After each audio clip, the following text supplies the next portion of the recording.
This is how easily you can clean a burnt oven. No scrubbing, no effort. Ever since I discovered this trick, I can't imagine cleaning my oven any other way. All you need is one gel dishwasher tablet. Place it in an oven-safe dish and pour in about 4 cups of boiling water.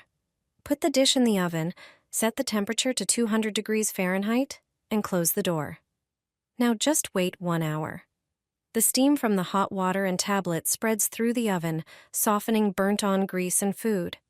The active ingredients in the tablet cut through grease, dissolve grime, and clean the surface thoroughly. After an hour, open the oven and wipe the inside with a damp sponge. Even tough burnt residue comes off easily, like it was pulled off with a magnet. No scrubbing, no harsh chemicals, no hassle. Try this trick and watch your oven shine. You'll save time, stress, and money, and the result will truly surprise you.